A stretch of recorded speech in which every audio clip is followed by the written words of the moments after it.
Sutra, the individual person with the diseased eyes, is the same as the people of that one country. He sees circular reflections erroneously brought about by a disease of the seeing. The beings with a collective share see inauspicious things.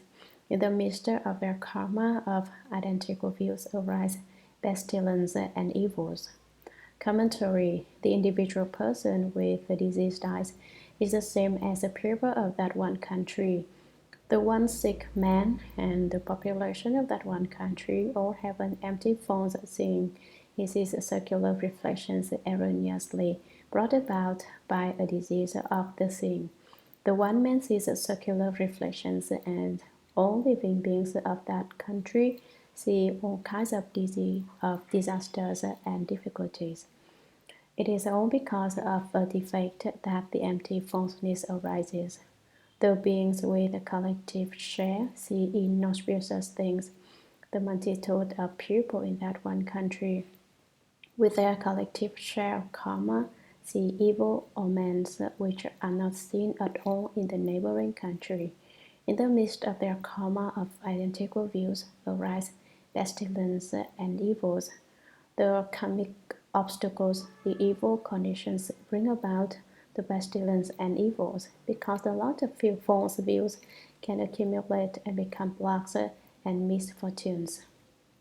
Sutra, both are produced from a beginningless falsity in the seeing. It is the same in the 3,000 continents of Jambudvipa, throughout the four great seas, and in the Saha world, and throughout the 10 directions. All countries that have outflows and all living beings are the enlightened, bright, wonderful mind without outflows.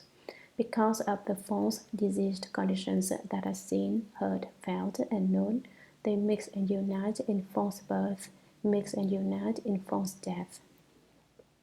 Commentary: the false view of individual karma and the false view of the collective share. These two different kinds of karmic responses spoken of above both are produced from a beginningless falsity in the seeing. They all arise from ignorance, which from beginningless time onward has given rise to an empty false seeing. That is how these states come into being. Falsity in the seeing is just the production of false views. Not to have any false views and to turn one's back on the dust and unite with enlightenment and get rid of false thinking is just the true mind. Why is it that you have a true mind but cannot make use of it? Why can't you be in control of things? It is because of false views. It is the same in the 3,000 continents of Jambudvipa throughout the four great seas. The one country and one person spoken of above are compared to Jambudvipa with its 3,000 continents and to the Saha world, the world known as able to bear.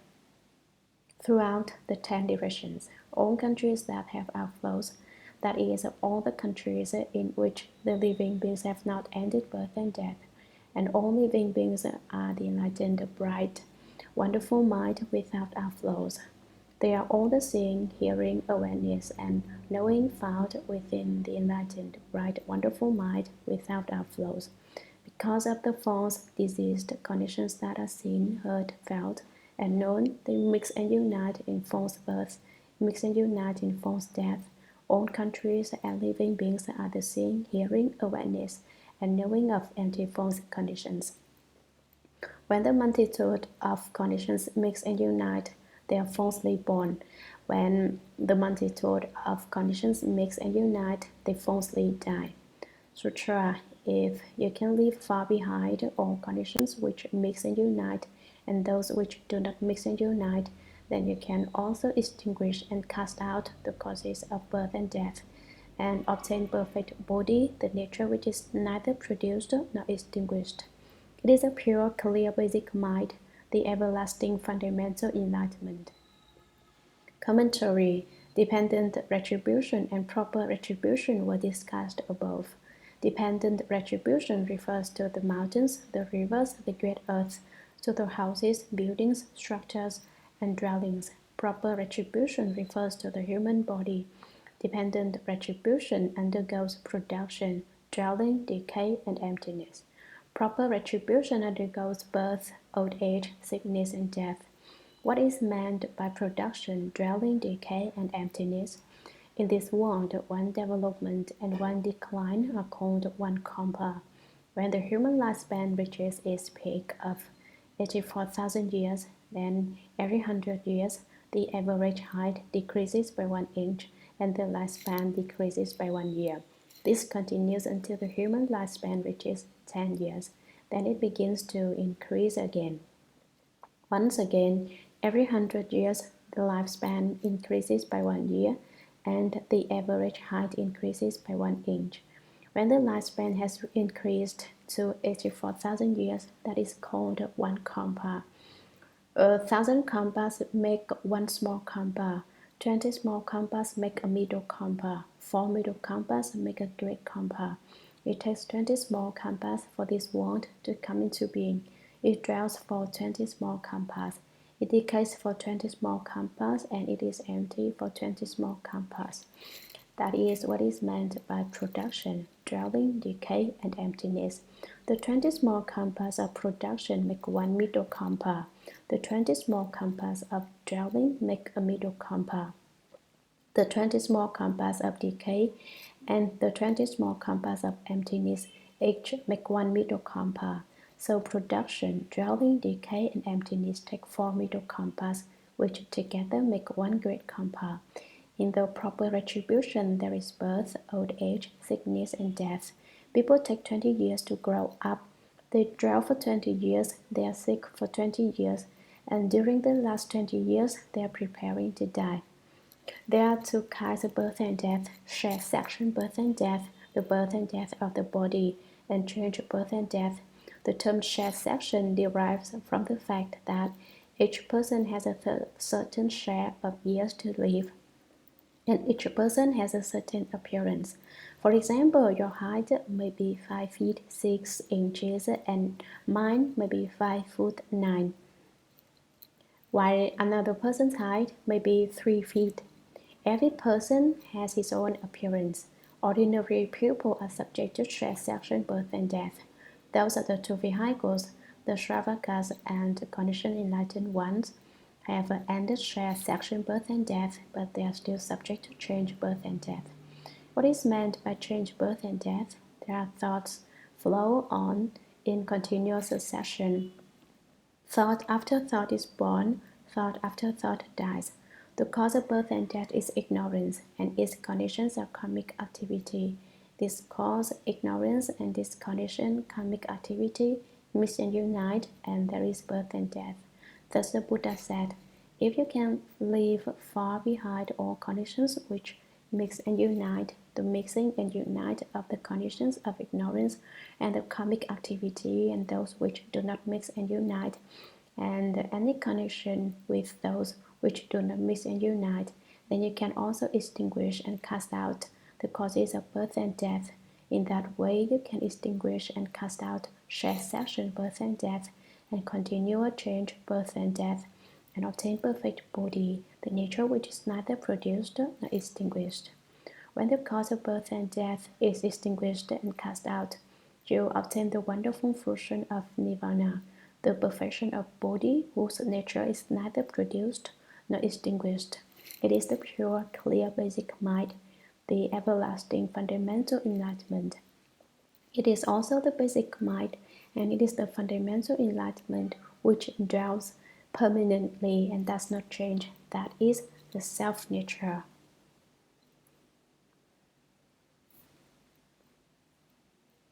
Mixing and Uniting, Chapter 3, Sutra.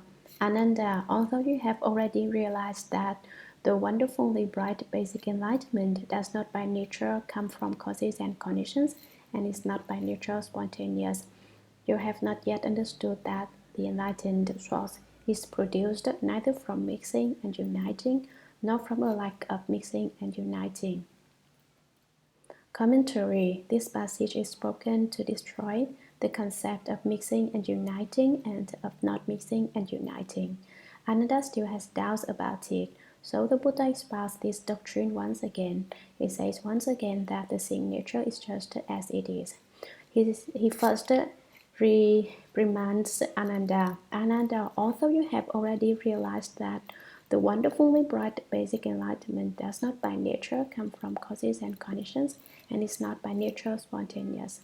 Ananda, you understood this doctrine when it was explained before. The nature of wonderfully bright basic enlightenment does not belong to causes and conditions, nor does it belong to spontaneity.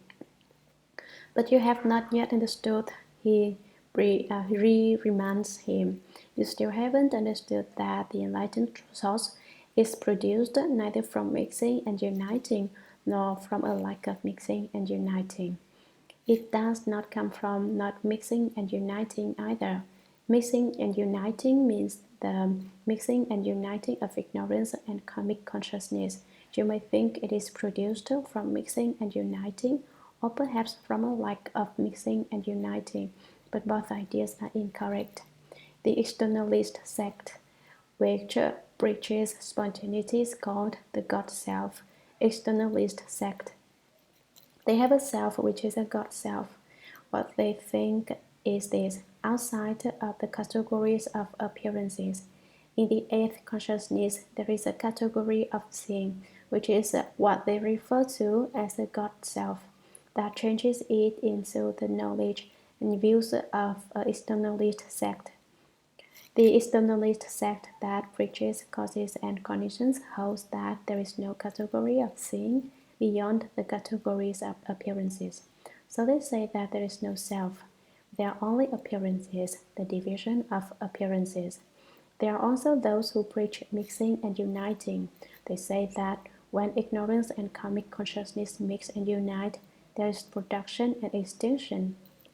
Characteristics that are subject to production and extinction, and the nature which is not subject to production and extinction, are all mixed up together.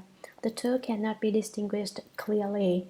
That is what they think, and so they preach mixing and uniting.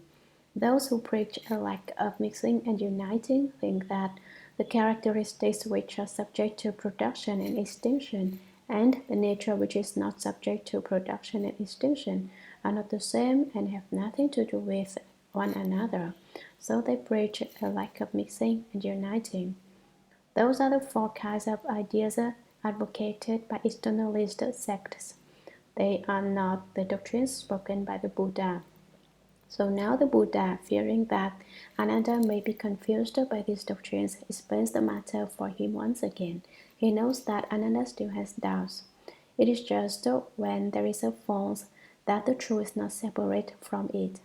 When there is the true, the false is still there. It is not absent. It is just like a hand, which has a back and a palm. Although the palm and the back are two, they are both right there. All you have to do is flip your hand over. It is the same with the characteristics which are subject to production and extinction, and the nature which is not subject to production and extinction. These two are also one, just as affliction is body and birth and death are nirvana. It is the same kind of principle. People who study the Buddha Dharma should certainly investigate the Shurangama Sutra and gain a thorough understanding of it. The Shurangama Sutra is for bringing forth great wisdom. If you want to have right knowledge and right views and open great wisdom, you should certainly understand the Shurangama Sutra. The Shurangama Sutra breaks up the Devon and reveals the proper. It smashes all the heavenly demons and those of externalist sects and reveals the innate human capacity for right knowledge and right views. But when the Buddha Dharma is just about to become extinct, the very first sutra to vanish will be the Shurangama Sutra. So if we wish to protect and maintain the proper Dharma, we should investigate the Shurangama Sutra, come to understand the Shurangama Sutra, and protect the Shurangama Sutra. When the Buddha is about to become extinct, with demons and strange ghosts will come in the world, people with Devon knowledge and Devon views. They will be wise to be ways of the world and will be endowed with powers of debate and keen intelligence. They will argue with that the Shurangama Sutra is spurious, inauthentic, and will tell people not to believe it. Why will they say the Shurangama Sutra is spurious? Because the Shurangama Sutra tells about all their forms. It discusses the kinds of Devon knowledge and Devon views. If the Shurangama Sutra remains in the world, no one will believe their Devon views. If there is no Shurangama Sutra, then their Devon knowledge and Devon views will succeed in confusing people, so they argue that the Shurangama Sutra is spurious. This is the appearance of a Devon king. Those who study the Buddha Dharma should be particularly attentive to this point. They should be particularly careful not to be turned around by the Devon knowledge and Devon views of that Devon king. Do not allow him to change your thoughts and opinions. Does anyone have an opinion? Student, how does the Lankavatara Sutra compare to the Shurangama Sutra? The Master, the Lankavatara Sutra discusses the doctrine of the Chan school. It is different from the Shurangama Sutra. The Patriarch Bodhidharma used the Lankavatara Sutra as a basis when he transmitted the Chan school in China. The Shurangama Sutra represents the genuine wisdom of the entirety of Buddhism. Student, is it possible for a Bodhisattva to appear in the form of a teacher of an externalist sect? The Master, all dharmas are the Buddha Dharma. None can be obtained. Do not be attached. If you are attached, it is not Buddha Dharma. If you are not attached, it is the Buddha Dharma. If you are attached, it is demonic Dharma. Student, another translation of the Shurangama Sutra has been published. Is it basically correct? If not, what would you suggest that English-speaking people read? The Master, we are in the process of translating the Shurangama Sutra now. As for the other translation you mentioned, it is correct in some places and incorrect in many other places, and it is not at all in accord with the basic intent of the sutra. For instance, the translator says that the Westerners wouldn't like the Shurangama mantra and that they would not study the mantra. That is a complete mistake. He omits the mantra from his translation. But if there hadn't been any Shurangama mantra in the Shurangama Sutra, then basically there wouldn't have been any reason to speak the sutra. The importance of the Shurangama Sutra is just to praise the Shurangama mantra.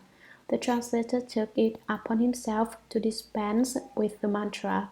That is in total discord with the purport of the Buddha's explanation of the Shurangama Sutra. Student, I've heard it said that about the Lotus Sutra that the Buddha spoke all the other sutras of the other periods, all the other teachings only has expedient means, and that they were taught only to enable his disciples to know the Lotus Sutra, and that in the Dharma Ending Age all other sutras would lose their power, only the Lotus Sutra would have real power. The Master, not bad. All sutras were spoken for the sake of the Lotus Sutra, but the Lotus Sutra was spoken in order to cause living beings to become Buddhas. The Shurangama Sutra is for opening wisdom. The Lotus Sutra is for realizing Buddhahood. The Shurangama Sutra is for breaking through all the heavenly demons and externalist sects. It can also be said that it is for the sake of the Lotus Sutra that the Shurangama Sutra breaks through all the heavenly demons and externalist sects, that it is to cause people to cultivate the wonderful Dharma Lotus Flower Sutra. One studies the Dharma flower and cultivates the doors of practice explained in it in order to realize Buddhahood. However, at the very last, when the Dharma is about to become extinct, it is not the Lotus Sutra that will remain alive in the world. It will be the Amitabha Sutra. In the end, when the Buddha Dharma becomes extinct, only the Amitabha Sutra will remain, and after it remains in the world for 100 years, it too will vanish. Then only the one sentence, the great six syllable name Nam Mô A Di Đà Phật, Nam Mô Amitabha Buddha will remain. Sutra. Ananda, now I will once again make use of the mundane objects before you to question you. You now hold that false thoughts mix and unite with the causes and conditions of everything in the world, and you wonder whether certification to body might arise from mixing and uniting. Commentary. Since the Buddha had not dealt with one of the major theories propounded by those of externalist sects, he suspected his small disciples might be wandering in that direction. So he says, Ananda, now I will once again make use of the mundane objects before you to question you. You now hold that false thoughts mix and unite with the causes and conditions of everything in the world, and you wonder whether certification to body might arise from mixing and uniting. You keep bringing up the theories of those externalists and comparing them to my Dharma. So now we will make the comparison for you. Sutra. Accordingly, right now, does the wonderful pure seeing essence mix with light? Does it mix with darkness? Does it mix with emptiness? Or does it mix with solid objects? If it mixes with light, look further at the light. What place there in the light before you is combined with the seeing? If you can distinguish the characteristic of seeing, what does it look like in combination? Commentary. The Buddha questions Ananda. Accordingly, right now, does the wonderful pure seeing essence mix with light? Does it mix with darkness? Does it mix with emptiness? Or does it mix with solid objects? As you are at present, does your subtle, wonderful, pure, and clear seeing essence mix with light or darkness, with emptiness or solid objects? Which does it mix with? If it mixes with light, look further at the light. What place there in the light before you is combined with the seeing? If you say it mixes together with the light, then when you are looking at the light in front of you, tell me which part of it is the seeing. Point it out to me, which place is mixed and united with the seeing. If you can distinguish the characteristic of seeing, what does it look like in combination? If it is possible for you to determine the form and appearance of your seeing, if you can recognize it, what form and appearance does it have when it is mixed together with the light? For instance, if you combine red and white, the result is neither red nor white. When you combine your seeing and light, what does the end result look like? Sutra. If it is not the seeing, how can you see the light? If it is the seeing, how can the seeing see itself? Commentary. If it is not the seeing, how can you see the light? If it is the seeing, how can the seeing see itself? If you say you do see the light and that it is the seeing, then it must be that you are seeing your seeing. How can the seeing see itself? How can you do that? What's your method? Once again, Ananda has to think over the doctrine. Sutra. If it is certain that the seeing is complete, what room will there be for it to mix with the light? If the light is complete, it cannot unite and mix with the seeing. Commentary. If it is certain that the seeing is complete, what room will there be for it to mix with the light? If you definitely know the seeing to be complete and not deficient, neither lacking nor in excess, how can you combine it with light? If the light is complete, it cannot unite and mix with the seeing. If you say the seeing is not complete, but that the light is complete, the light should not combine with the seeing. If it is neither lacking nor in excess, it will not be able to admit other things. Sutra. If seeing is different from light, then both the nature and the light lose their identity when they combine. Since the combination results in the loss of the light and the nature, it is meaningless to say it mixes with light. The same principle applies to its mixing with darkness, with emptiness, or with solid objects. Commentary. If seeing is different from light, then both the nature and the light lose their identity when they combine. If you say that the seeing and the light are two different things, then it follows that they would lose their original characteristics if they were mixed together. The identity of the seeing nature and the identity of the light, the basic nature of the light, would both be lost. Since the combination results in the loss of the light and the nature, it is meaningless to say it mixes with light. So I say that there is no such thing as a mixing and uniting of your seeing with the light. To say they do mix and unite has no basis in principle. The same principle applies to its mixing with darkness, with emptiness, or with solid objects. The doctrine that the seeing cannot mix with light can be applied to the proposition that it can mix with darkness, emptiness, or solid objects. It cannot mix with them. How can you say that certification to body arises from mixing and uniting? This is a mistake.